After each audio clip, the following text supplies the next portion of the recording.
The denial was signed by none other than me. And Willie. My name attached by faceless others to words I'd never even seen, let alone approved? I was stunned. I went back to Frogmore. From there, remotely, over the next few days, I took part in the drafting of a final statement, which went out January 18, 2020. The palace announced that the Duke and Duchess of Sussex had agreed to step back, that we'd no longer formally represent the Queen, that our HRH titles would be in abeyance during this transitional year, and that we'd offered to reimburse the sovereign grant for refurbishments to Frogmore Cottage. A firm no comment on the status of our security. I flew back to Vancouver. Delicious reunion with Meg, Archie and the dogs. And yet, for a few days, I didn't feel fully back. Part of me was still in Britain. Still at Sandringham. I spent hours glued to my phone, and the internet, monitoring the fallout. The ire directed at us by the papers and the trolls was alarming. Make no mistake, it's an insult, cried the Daily Mail, which convened a Fleet Street jury to consider our crimes. Among them was the Queen's ex-press secretary, who concluded, with his fellow jurors, that we should hereafter expect no mercy. I shook my head. No mercy? The language of war? Clearly this was more than simple anger. These men and women saw me as an existential threat. If our leaving posed a threat to the monarchy, as some were saying, then it posed a threat to all those covering the monarchy for a living. Hence, we had to be destroyed. One of this lot, who'd written a book about me and thus provably depended on me to pay her rent, went on live TV to explain confidently that Meg and I had departed from Britain without so much as a "by your leave to Granny." We'd discussed it with no one, she said, not even Pa. She announced these falsehoods with such unfaltering certainty that even I was tempted to believe her, and thus her version of events quickly became the truth in many circles. Harry blindsided the Queen. That was the narrative that took hold. I could feel it oozing into history books, and I could imagine boys and girls at Ludgrove, decades hence, having that hogwash rammed down their throats.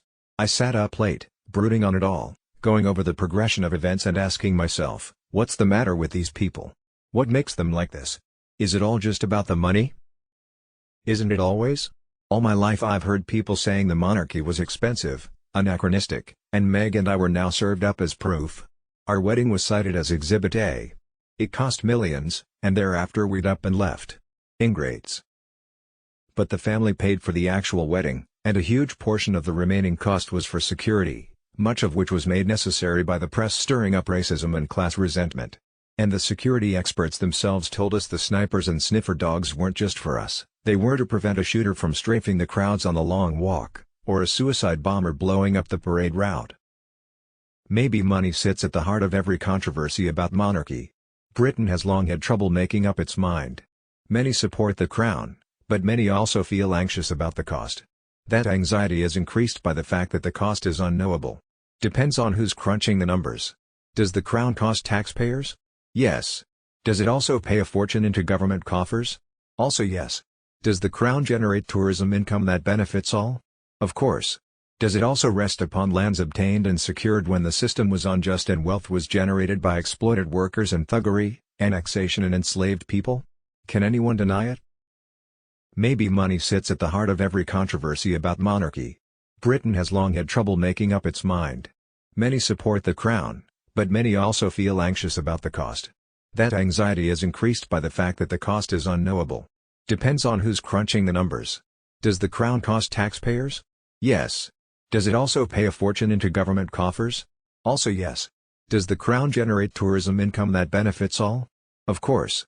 Does it also rest upon lands obtained and secured when the system was unjust and wealth was generated by exploited workers and thuggery, annexation and enslaved people? Can anyone deny it? According to the last study I saw, the monarchy costs the average taxpayer the price of a pint each year. In light of its many good works that seems a pretty sound investment. But no one wants to hear a prince argue for the existence of a monarchy, any more than they want to hear a prince argue against it. I leave cost-benefit analyses to others. My emotions are complicated on this subject, naturally, but my bottom-line position isn't. I'll forever support my queen, my commander-in-chief, my granny. Even after she's gone. My problem has never been with the monarchy, nor the concept of monarchy. It's been with the press and the sick relationship that's evolved between it and the palace. I love my mother country, and I love my family, and I always will.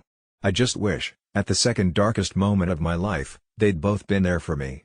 And I believe they'll look back one day and wish they had too.